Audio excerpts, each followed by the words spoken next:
அப்போது திருவிளையாடல்கள் அதிகமாக நடத்தின சிவபெருமான் அங்கே தான் புதன்.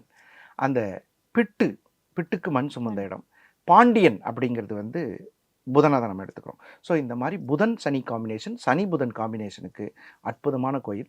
என்னோட ரெக்வஸ்ட் என்னன்னு கேட்டிங்கன்னா, எப்பயாவது யாராவது அந்த கோயிலுக்கு போனால் மதுரையில் அந்த கோயிலினுடைய அற்புதம் ரொம்ப அற்புதமான கோயில்.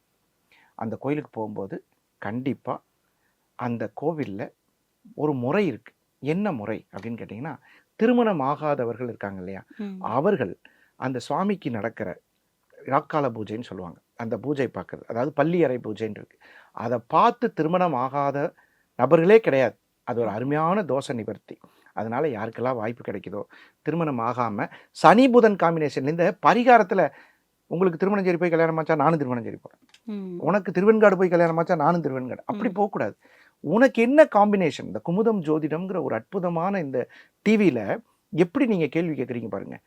எனக்கு எவ்வளோ எக்ஸ்பீரியன்ஸ். இது வரைக்கும் நான் இப்படி ஒரு கிளாஸ் அட்டன் பண்ணதே இல்லை. சனி புதன் காம்பினேஷன் இருக்கிறவன் மதுரையில் இருக்கக்கூடிய அந்த சுவாமிக்கு நடக்கக்கூடிய பள்ளி அறை பூஜையில் கலந்துக்கிட்டா கண்டிப்பாக சீக்கிரம் திருமண முயற்சிகள் வெற்றி பெறும். Super sir.